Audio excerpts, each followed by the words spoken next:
On January 22, 1979, in the heart of Beirut, a car exploded with ferocious violence, shattering the silence of the late afternoon. The target was Ali Hassan Salameh, known as the Red Prince, a Palestinian commander whose very existence symbolized defiance. The wreckage burned like a beacon, a flaming signal to both allies and enemies. Onlookers crowded the scene, their faces marked with terror, curiosity, and disbelief. The charred husk of the vehicle seemed less like a machine than a coffin of twisted steel. Moments earlier, life in that quarter of Beirut carried the mundane rhythms of commerce and conversation. Shopkeepers haggled, children darted between stalls, taxis honked impatiently.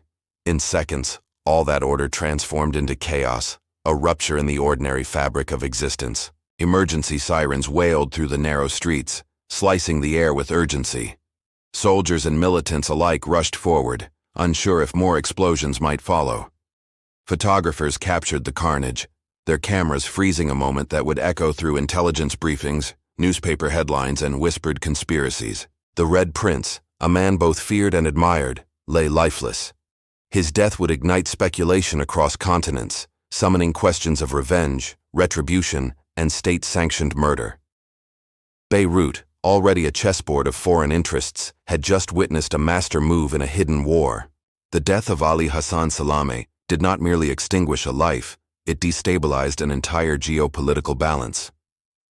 For years he had served as a conduit between the Palestinian cause and international allies, weaving threads of diplomacy, funding, and clandestine warfare into one tapestry. Intelligence services worldwide reacted with unease, even admiration. Here was a figure believed untouchable, a man protected by multiple security rings, whose movements were whispered in coded telegrams and shadowed by loyal guards. Yet in Beirut's heart, a single car bomb had ended him. The implications reverberated across borders. If Mossad orchestrated the killing, then Israel had reached deep into hostile territory, eliminating a nemesis once considered beyond their operational grasp. If another hand played the part, then global espionage was entering an even darker theater. Western governments studied the incident carefully. Salameh had cultivated relationships with the CIA, promising to shield American assets from Palestinian radicals. His death thus represented not just an Israeli triumph, but a blow to Washington's fragile web of understandings in the Middle East. Every faction read significance in the flames. To his supporters, he was a martyr struck down by invisible assassins. To his enemies, he was proof that no barricade, no loyal militia, no international favor could shield one from the long arm of vengeance. Who placed the explosives beneath the car, timing them to perfection, waiting for the Red Prince to pass that exact corner of Beirut? Was it a lone operative, a shadowy cell, or the calculated strike of a state's invisible arm? Why did it happen then, on that cold January day, when tensions were already strangling the city? Was this retribution for Munich, a warning to others, or part of a wider campaign whose true contours remain buried in classified archives? Who benefited most from his elimination? Was it Israel, eager to avenge Olympic blood? Was it Lebanon's shifting militias, eager to claw back influence? Or perhaps foreign capitals, keen to prune alliances that had grown inconvenient? How did a man so protected, so vigilant, fall victim to a trap executed with such precision? Did betrayal come from within his circle, a whispered word sold for a price? Or was it simply inevitable, fate catching up with a figure whose very life defied mortality? The flames on that Beirut street raised more questions than they answered. In death, Ali Hassan Salameh became more dangerous, his absence echoing louder than his presence ever could. Ali Hassan Salameh was born in 1940 in the Palestinian town of Kula, just before the convulsions of war would redraw maps and scatter families. His father, Hassan Salameh, was already legendary, a commander who resisted both British rule and emerging Zionist militias. The shadow of that father loomed large. Hassan Salameh fell in battle during the 1948 Arab-Israeli War, immortalized among Palestinians as a martyr. For the young Ali, the absence of a father meant an inheritance not of wealth, but of unfinished struggle. Exile followed swiftly. His family fled to Lebanon after the Nakba, joining thousands displaced into camps that grew into permanent scars on the regional landscape. The boy grew among tents and cinderblock shelters, where survival demanded both resilience and resourcefulness. He was not destined to anonymity. Educated first in Cairo, later in Germany, Salameh absorbed languages and manners with unusual ease. He wore European suits with the same comfort as keffiyeh and fatigues, a duality that would later charm diplomats and confound enemies. In Beirut's vibrant cosmopolitan circles, he discovered both opportunity and danger. The city hosted revolutionaries, spies, merchants, and refugees, each playing double roles. Here, Salameh sharpened his instincts, learning that appearances could be tools and that masks often hid daggers. Childhood hunger for belonging transformed into ambition for influence. Surrounded by tales of his father's heroism, he carried an unspoken oath to reclaim dignity, avenge displacement, and lead where others faltered. The Red Prince's story began not with power, but with loss. Salameh's ideology was forged in the crucible of dispossession. To him, Palestine was not merely territory, but an inheritance stolen, a memory denied. He believed resistance must be both military and psychological, a campaign of visibility designed to keep the cause alive. Unlike many militants of his generation, he was cosmopolitan, fluent in English and German, skilled in the codes of Western etiquette. He cultivated friendships in European capitals, convincing allies that he was not a fanatic, but a strategist. He adored fast cars, preferring sleek European models that roared through Beirut's boulevards. He dressed impeccably, favoring tailored jackets over battle fatigues, projecting sophistication rather than asceticism. This cultivated image earned him respect in diplomatic salons and suspicion among more austere revolutionaries. Salameh also possessed a playful side. He enjoyed cinema, sometimes quoting James Bond lines with ironic flair. To those around him, this mixture of charm and lethality made him magnetic, a man who could host a party one night and orchestrate clandestine operations the next. Yet beneath the charisma lay paranoia. He changed safe houses often, used rotating convoys, and scrutinized even casual acquaintances for signs of betrayal.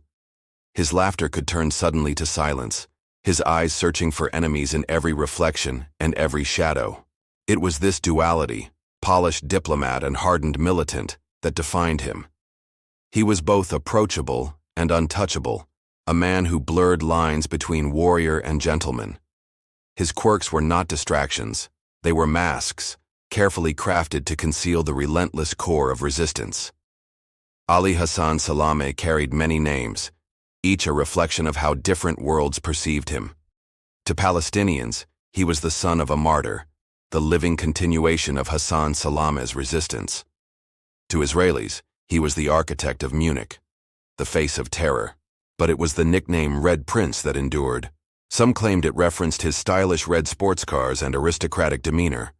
Others whispered it marked his bloodline, descendant of fighters, inheritor of struggle. The title lent him an aura both regal and ruthless. Among comrades, he was admired as Abu Hassan, a nom de guerre that softened his identity into familial warmth. To the CIA officers who cautiously met him, he was our contact, a bridge figure between radicals and Western interests. Salameh embraced these shifting identities. He understood the power of names as weapons, each label shaping perception and commanding loyalty or fear. In mirrors, he likely saw not contradiction, but convergence. An elegant prince, a calculating commander, and a hunted man bound by destiny. The step from displaced youth to militant strategist was not sudden, but gradual, shaped by circumstance and opportunity. In Cairo, Salameh was drawn into the circles of Palestinian students who debated liberation not as theory but as immediate necessity. His education abroad exposed him to ideologies that fused nationalism with guerrilla warfare. From Marxist doctrines to Arab nationalism, he absorbed models of struggle while carefully tailoring them to Palestinian realities. He envisioned a movement both disciplined and dramatic, capable of captivating global attention. By the mid-1960s, he was aligned with Fatah, the faction led by Yasser Arafat. His charisma and organizational skill distinguished him quickly. He proved invaluable, not only in planning operations, but also in cultivating external sponsors and sympathetic governments. Politics and militancy intertwined seamlessly for Salameh. He orchestrated actions that placed the Palestinian cause on international headlines, while simultaneously negotiating back-channels with intelligence services. He understood that violence alone would not sustain momentum. Legitimacy required both bullets and diplomacy. Each mission, each coded meeting, each clandestine journey by forged passport reinforced his identity. He was no longer the son of a martyr, but a leader in his own right, stepping into a legacy of resistance with deliberate precision.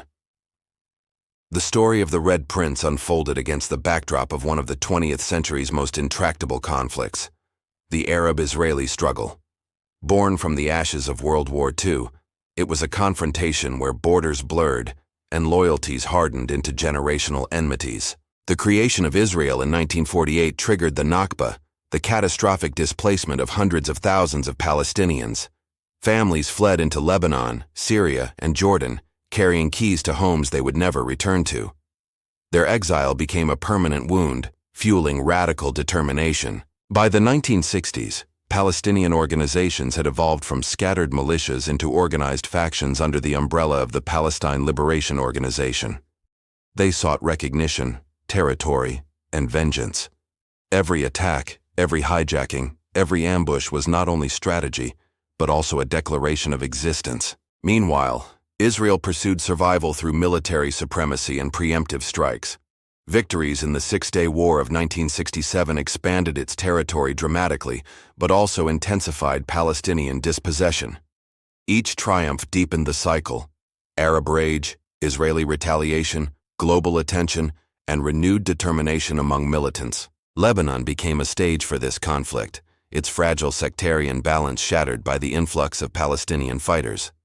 Civil war mingled with foreign intervention, creating a labyrinth where militias, armies, and spies operated simultaneously, each carving claims into Beirut's fractured map.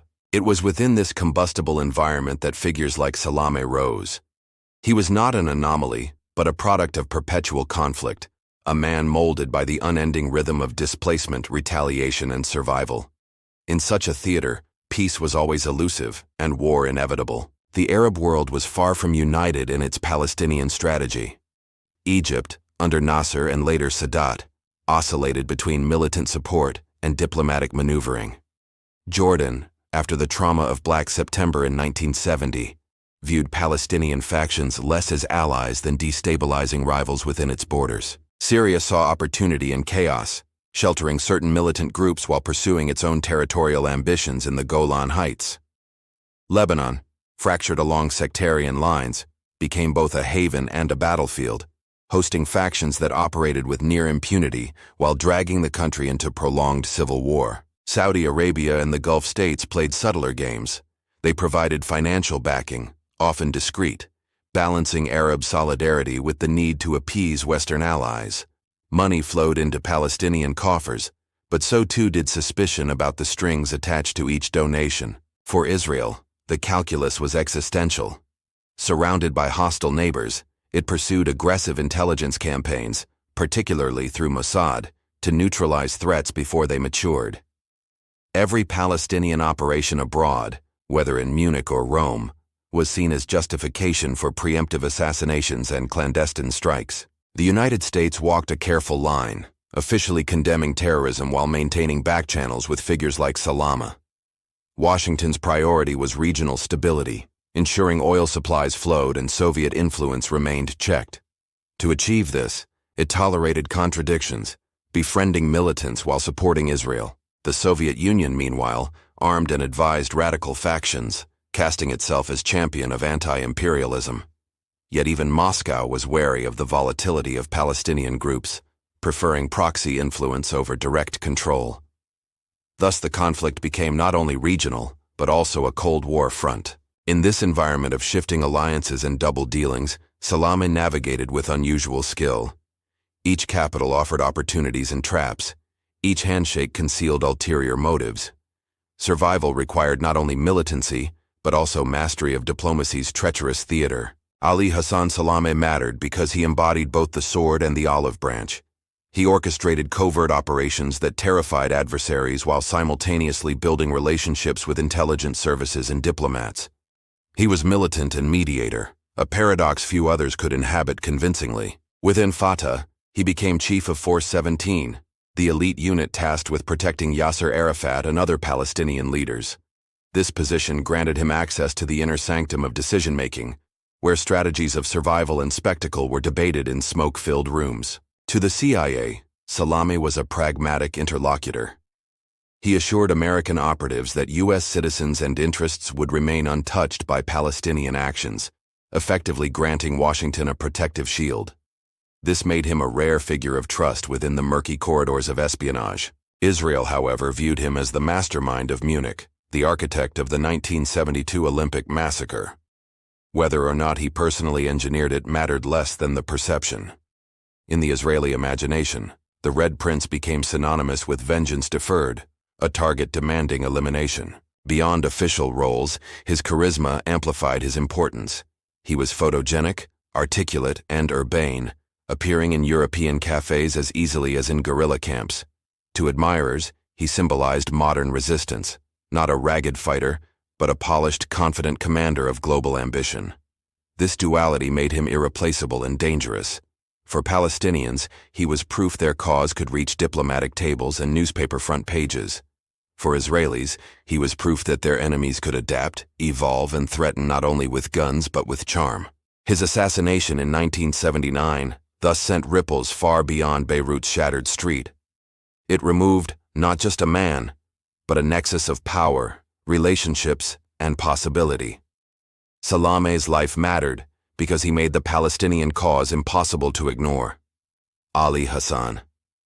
Salameh's rise into militancy began not with grand operations, but with small steps, acts of defiance, smuggling routes, clandestine meetings. In the early 1960s, he participated in covert networks ferrying arms across porous borders, each weapon a promise of resistance reborn. Authorities soon noticed. Lebanese intelligence arrested him briefly on suspicion of organizing cells, though evidence proved thin. His release did not signify innocence, but rather the limits of state control in a region where militias often wielded more power than official governments. Jordanian authorities, too, felt his presence. During the volatile years after the Six-Day War, Salameh coordinated guerrilla activities from within their territory. Clashes with the monarchy's forces grew inevitable. Arrests, interrogations, and expulsions followed, though none managed to silence his growing influence. These encounters with law enforcement were not deterrents. They became training grounds. Each interrogation taught him about surveillance methods, about weaknesses in state apparatus, about the delicate balance between visibility and invisibility. Arrest records, instead of diminishing him, enhanced his aura within militant circles. By the time he returned to Beirut, Salameh was no longer simply Hassan's son. He was an emerging strategist, tested by skirmishes with regional authorities, hardened by interrogations, and increasingly respected as a man who could outmaneuver systems designed to break him. Accounts of Salameh's time in custody are shrouded in ambiguity, layered with myth and propaganda. Supporters claimed he endured brutal interrogations, subjected to beatings, deprivation, and psychological torment. These tales circulated in refugee camps, magnifying his image as a survivor who defied oppressors. His enemies dismissed such stories as exaggeration, insisting he manipulated imprisonment into political theater. Yet even skeptics acknowledged that Salameh emerged from each detention more resilient, more calculating, and with a sharpened sense of how to wield suffering as narrative weaponry. Whether the torture tales were entirely true mattered less than their effect. They forged a legend that inspired recruits, reinforced loyalty, and painted Salameh as a man unbreakable by conventional means. In the mythology of resistance, scars, real or imagined, became badges of honor. By the late 1960s, Salameh was no longer drifting among student networks or small cells. He formally aligned with Fatah, Yasser Arafat's burgeoning organization that positioned itself as the spearhead of the Palestinian Revolution. Within its ranks, his charisma and discipline quickly stood out. He became instrumental in shaping Force 17, the elite unit responsible for both protecting leadership and conducting sensitive missions abroad. Unlike ragtag militias, Force 17 mirrored professional armies in training, structure, and secrecy. Under Salameh's guidance, it evolved into both shield and sword. Salameh also cultivated ties with the Black September organization, a faction notorious for high-profile operations.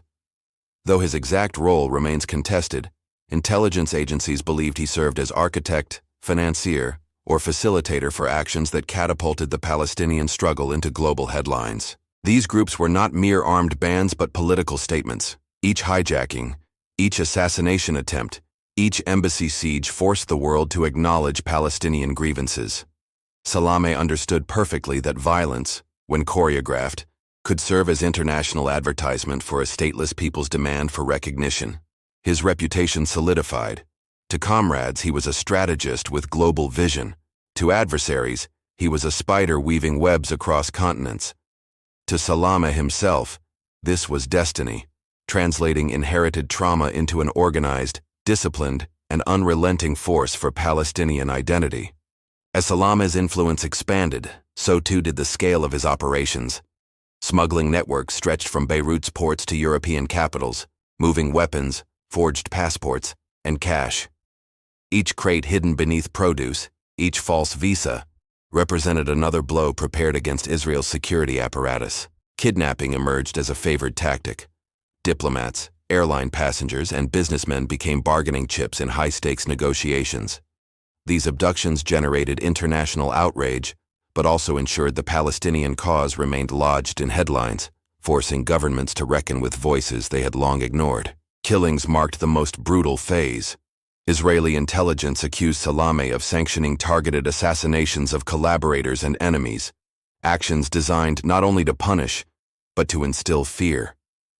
Corpses left in alleys or hotel rooms whispered messages louder than any communique. Such escalations blurred the line between militant action and outright terrorism. Yet within Palestinian circles, these operations were hailed as asymmetric warfare, the only weapons available against a militarily superior state. Salameh thrived in this paradox, orchestrating spectacles both bloody and symbolic. By the mid-1970s, his fingerprints seemed everywhere, from Rome airports to Beirut streets. Each act escalated the cycle of vengeance, ensuring his name climbed higher on international watch lists and Israeli kill lists. His notoriety was no accident. It was cultivated like a brand. In September 1972, the Munich Olympics massacre thrust Salameh's name into headlines worldwide. Though his direct role remains debated, Israeli intelligence asserted he coordinated logistics, funding, and safe passage for the Black September operatives who stormed the Olympic Village with fatal consequences. The following year, January 1973, Israeli operatives attempted to eliminate him in Beirut. The mission failed, but it demonstrated that his movements were tracked constantly. Each escape added to his legend, as if fate itself shielded him from the Mossad's reach. In 1974, hijacking shook international air travel. Intelligence reports linked Salameh to networks enabling these operations, arranging forged passports and weapons smuggled through European hubs. Each crisis forced global leaders to acknowledge Palestinian demands, whether they wished to or not. Assassination of alleged collaborators became routine. In West Beirut and Sidon, men accused of betrayal were found executed, their corpses displayed as warnings. These killings bore Salameh's invisible signature: swift, calculated, never leaving doubt about the cost of treachery within militant ranks. By 1977, he traveled under aliases, using forged passports stamped with false identities. Yet despite precautions, he remained visible in Beirut's cafes, attending high society events. Each public appearance was both defiance and performance, daring enemies to strike and fail again. By the mid-1970s, Ali Hassan Salameh was no longer just a name in intelligence files. He was a priority target. Mossad placed him near the top of its kill list, branding him mastermind of Munich and the specter behind Black September. Interpol dossiers circulated descriptions of his height, mannerisms, and aliases. European airports distributed watch lists to border agents, though Salameh often passed undetected using impeccable forgeries. To governments, he was a phantom who slipped through the cracks of conventional policing. The CIA's position was complicated. While Washington recognized him as a dangerous figure, he was simultaneously considered a valuable contact who shielded U.S. personnel in Beirut from Palestinian violence. In the irony of espionage, America's asset was also Israel's sworn target. Arab regimes oscillated between protector and jailer. Some offered sanctuary to Salameh as a symbol of defiance, while others considered him a liability capable of drawing Israeli reprisals. Each capital weighed his presence like a volatile chemical, dangerous but occasionally useful. His notoriety deepened with each press headline. Photographs of the Red Prince, dashing in tailored suits, often surrounded by bodyguards, became symbolic of Palestinian militancy's sophistication. He was no longer faceless. He was a celebrity insurgent whose image carried both allure and menace. By 1976, intelligence agencies agreed on one fact: Salameh was too dangerous to ignore. Whether admired or despised, he had ascended into the pantheon of international most wanted figures. Each airport lounge, each safe house, each public appearance became another stage in his deadly performance. The first major strike came in April 1973, when Israeli commandos launched Operation Spring of Youth. Naval units slipped into Beirut under cover of darkness, storming safe houses. Salameh was the primary objective, yet he evaded capture by hours, surviving what should have been his end. Years later, Mossad agents tracked him across Europe. In Lillehammer, Norway, they mistook an innocent Moroccan waiter, Ahmed Bouchiki, for Salameh and killed him. The botched assassination became a scandal, exposing Israel's covert campaign and intensifying their obsession with eliminating the true target. Car bombs became a favored method. Intelligence suggested explosive devices were planted along his known routes in Beirut, triggered remotely. But Salameh's habit of changing convoys, switching cars, and altering schedules frustrated operatives. Each failed detonation only heightened the sense of inevitability. Poison was considered. According to later reports, attempts were made to contaminate his food supply or introduce toxins into personal items.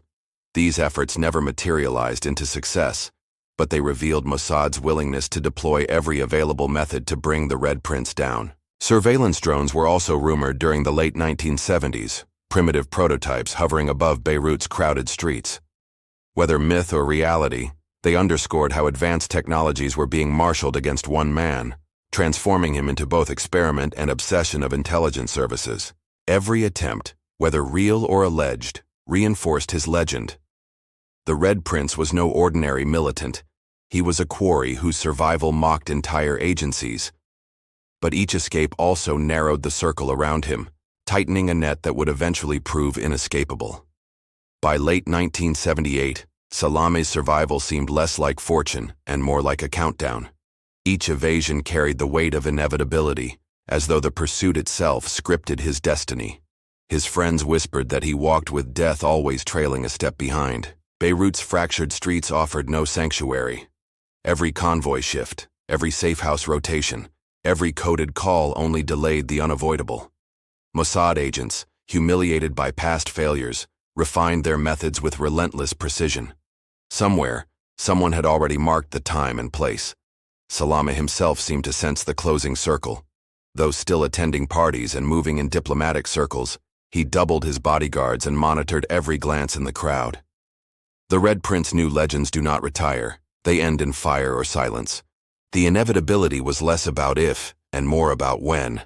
His life had become a fuse, burning quietly, invisibly, but racing toward an explosion already prepared by unseen hands. The stage was set. The final act merely awaited its cue. In early January 1979, operatives began arriving quietly in Beirut. They flew in under false identities, their passports stamped with names of ordinary tourists, businessmen, and aid workers. Each alias had been rehearsed, each biography polished for scrutiny at airport checkpoints. They came in staggered waves, never together, never too obvious. A woman arrived first, blending into crowds with luggage that held no weapons but concealed coded instructions. Days later, men followed, entering separately, their suitcases packed with electronics, detonators, and disguises. Hotel clerks checked them into modest rooms across the city. None appeared suspicious. One posed as a German academic, another as a British travel agent. Each operative was trained not only to kill, but to vanish into background noise. Meetings were rare, always in motion. They exchanged brief glances in cafes, slipped notes beneath doorframes, or left coded signals on payphones. Surveillance was constant, but their cover stories held, convincing both Lebanese authorities and Palestinian eyes that they were harmless passers-by. Their arrival was not the beginning of the hunt, but its final act. Years of failed attempts had culminated here, in Beirut, where every operative's presence was a piece of the trap, closing around the Red Prince. Beirut's hotels became command posts for the operation.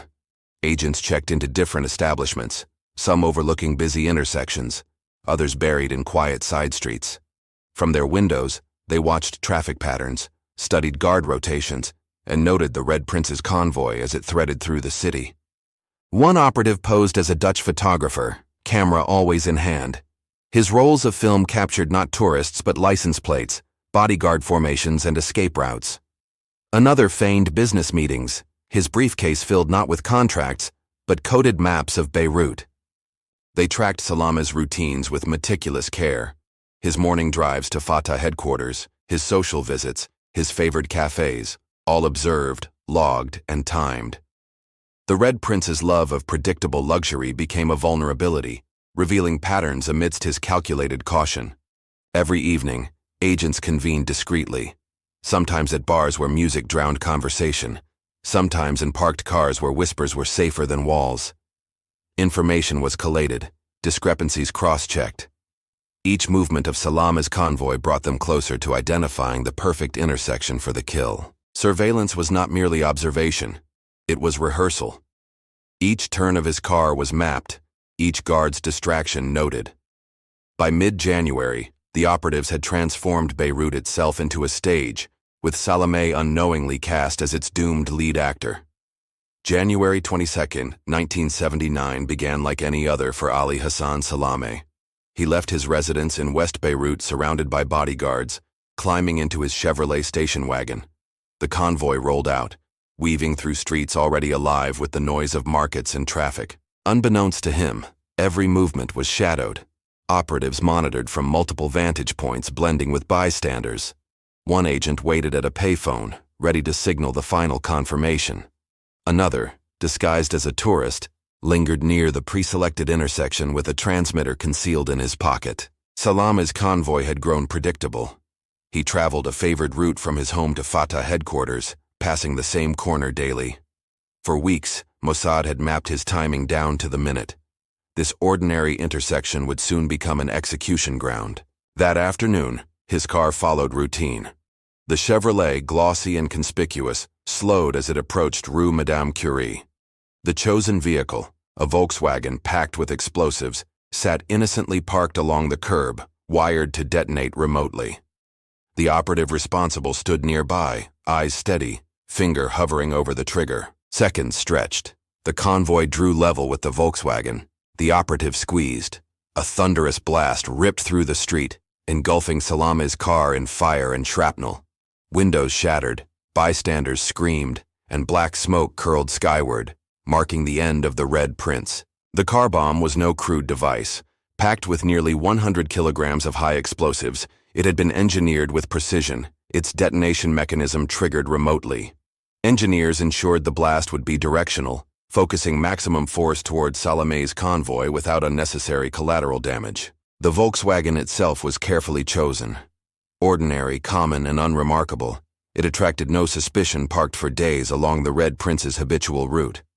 Its license plates were forged, its registration papers impeccable, making it invisible to Lebanese police or local militias. Surveillance tools included long-range cameras, encrypted radios, and miniature transmitters hidden in innocuous objects. Operatives relied on a chain of lookouts, each relaying Salameh's position. Timing was everything. One misstep could have meant another failed attempt, another escape. Even disguises were meticulously planned. Wigs, false mustaches, and tailored clothing allowed operatives to pass as Europeans, journalists, or businessmen. Some carried cameras, others notebooks, props reinforcing their fabricated identities. Each disguise was designed not to attract notice but to erase memory afterward. These tools were not merely technical, they were psychological.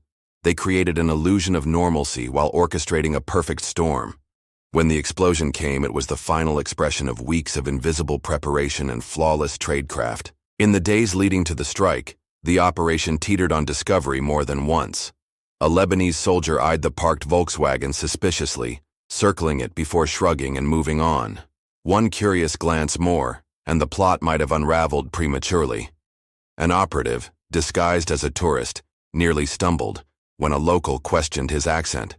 His faltering reply could have exposed the network, but the man lost interest, wandering off, never knowing he had stood inches from international conspirators. Even Salameh himself courted chance. He altered schedules unpredictably, once bypassing the prepared intersection entirely. The operatives stood frozen that day, detonator untouched, the target slipping away like smoke. The next attempt might have ended the same, had timing failed. Each near exposure only deepened the tension. For agents, every knock at the hotel door carried dread. For Salameh, every shadow in a cafe whispered threat. Beirut became theater, its crowded streets holding a secret finale neither audience nor actor could delay. The explosion tore through Salameh's Chevrolet, hurling twisted metal into the air. His bodyguards were killed instantly, their charred remains scattered across the street. The Red Prince himself, gravely wounded, was pulled from the wreckage, barely alive, gasping amid the chaos. Witnesses described smoke curling from the shattered vehicle, flames devouring its frame. Ambulances arrived swiftly, sirens wailing, rushing Salameh to the American University Hospital. Doctors fought desperately, but the injuries, shrapnel wounds, burns, internal bleeding were catastrophic. Within minutes, his heart ceased beating. The operatives had already vanished, slipping into the anonymity of Beirut's crowds. The detonator, discarded. The Volkswagen's registration, untraceable. For all the noise and fire, the killers left behind silence. No fingerprints, no voices, only a corpse and questions. Thus ended Ali Hassan Salameh, the Red Prince. His life, woven from exile, ambition and resistance, concluded not with speeches or surrender, but with fire on a crowded street. His legend, however, had only begun its shadowed afterlife in the annals of espionage. Beirut's streets reeled in chaos after the explosion. Smoke curled above the ruined Chevrolet as crowds surged forward, shouting, weeping, pointing. Rumors spread instantly. Some swore it was a political leader. Others whispered it was a foreign dignitary caught in crossfire. When rescuers dragged the bloodied figure from the wreckage, recognition swept like electricity. It was Ali Hassan Salameh, the Red Prince.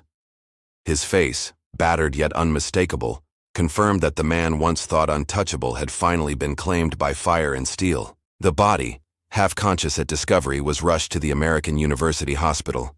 Crowds lined the roads, shouting slogans, some in grief, others in disbelief. By the time doctors pronounced him dead, the news had already raced through radios and telegraphs. For Palestinians in Beirut, it was devastation. For Israelis, it was vindication. For Lebanon, it was another scar carved into already bleeding streets. The discovery of the Red Prince's broken body turned a single explosion into a global event. At the American University Hospital, doctors fought to stabilize Salameh. Shrapnel had torn through his chest and abdomen, rupturing vital organs. Severe burns covered his body, while fractures left him nearly unrecognizable.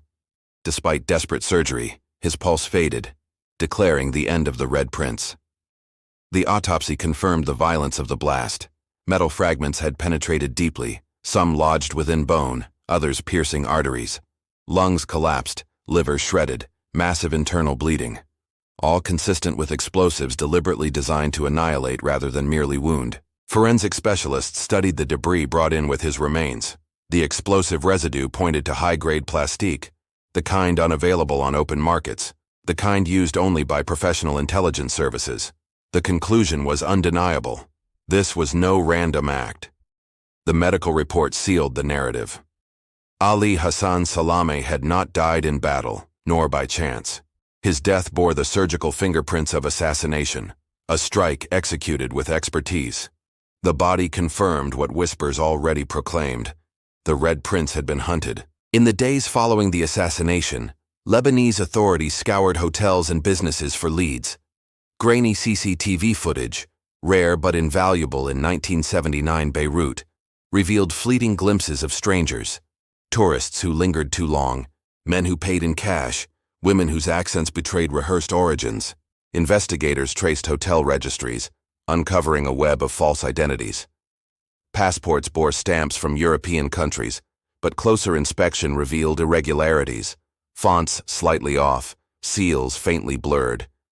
These were not amateur forgeries, but state-level fabrications, documents built to withstand casual scrutiny.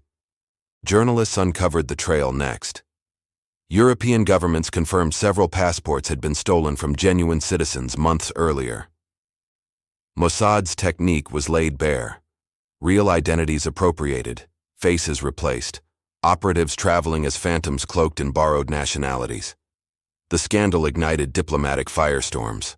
Norway, Britain, and West Germany protested bitterly, accusing Israel of endangering their citizens by weaponizing passports. Headlines screamed of espionage gone rogue, of intelligence wars spilling into the sanctity of civilian life. The passport affair transformed Salameh's death from a regional strike into a global controversy. What began as an explosion on Beirut Street now expanded into embassies and parliaments. The fallout reached far beyond Lebanon, exposing how invisible wars relied on stolen names and falsified papers as much as bullets and bombs. The assassination ignited immediate outrage. Lebanon accused Israel of violating its sovereignty, fueling protests that filled Beirut streets with chants of vengeance. Palestinian factions vowed retaliation, declaring Salameh a martyr whose blood would water the soil of continuing resistance. Across Europe, diplomatic unease grew louder. Governments whose passports had been stolen summoned Israeli ambassadors, demanding explanations. Britain expelled suspected Mossad officers, while Norway still reeled from the Lillehammer fiasco years earlier, amplifying criticism of Israel's clandestine tactics. In Washington, the reaction was conflicted. Some within the CIA mourned quietly, recognizing that Salameh had provided back channels and protected U.S. personnel. Others welcomed his removal as a necessary elimination of a dangerous adversary. Officially, silence masked uncomfortable contradictions. Israel remained resolute. Officials neither confirmed nor denied Mossad's role, yet domestic newspapers hailed the killing as overdue justice for Munich. For the Israeli public, the operation was a symbol of deterrence, proof that enemies could not hide forever behind borders or alliances. The global stage absorbed the shock differently. To allies of the Palestinian cause, it was assassination masquerading as justice. To Western powers, it was a reminder that espionage operated without rules. To Israel, it was victory carved into Beirut's rubble.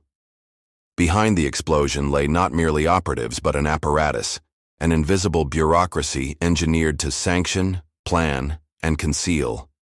Decisions traveled through encrypted cables, anonymous committees, and unmarked offices where assassinations were reduced to memos, signatures, and sterile chains of command. Mossad itself was only the visible spear tip. Beneath it lay divisions specializing in surveillance, forgery, logistics, and disinformation. Each department functioned like a cog in an unacknowledged machine, producing results without names, accountability buried beneath layers of plausible deniability. Western intelligence mirrored this architecture. The CIA, MI6, the KGB, all maintained phantom bureaucracies, labyrinthine structures that blurred legality. Agents became clerks of death, filing reports in triplicate, recording lives erased in neat columns, as if murder were simply administration. The bureaucracy thrived on silence. Failures were disowned, successes uncelebrated, operations dissolved into shadows. Yet its power was immense, shaping history from behind locked doors. The death of Ali Hassan Salameh was not a singular act of vengeance, but the calculated output of these hidden empires. They were never spoken of openly, these men and women who traveled beneath borrowed names. Each belonged to units so specialized they seemed like myth. Locksmiths who could breach safes in silence, chemists who brewed poisons in hotel bathrooms, linguists who shifted accents like masks. Force 17 mirrored them in defiance, Salameh's hand-picked guard evolving into both shield and sword. They trained as shadows, anticipating assassins, rehearsing counterattacks. Yet against Mossad's invisible legions, Even the most disciplined fighters became pawns on a board already rigged. To the outside world, they were whispers. Kaidan, Israel's strike arm, or Special Activities Division, the CIA's ghost branch. Each unit existed in rumor more than record, but their fingerprints etched themselves on history, their identities erased, yet unforgettable. They were invisible not because they hid, but because governments willed them unseen. Operatives were not heroes or villains, only instruments. The legions carried no flags, no uniforms, only the certainty that their work would never be admitted, yet never cease. Years before Salameh's death, Mossad operatives crept through a Copenhagen apartment, silencing a suspected financier with a single silenced shot. The neighbors heard nothing but a faint click. The body discovered days later, slumped over ledgers inked in betrayal. In Rome, a diplomat's car exploded as he turned the ignition. Papers fluttered across cobblestones like dying birds, scattering fragments of treaties, promises, and coded instructions. The attack was never claimed, but whispers linked it to the same invisible hand. On a fog-drenched night in Paris, a Palestinian activist vanished after stepping into what he thought was a taxi. The vehicle never returned.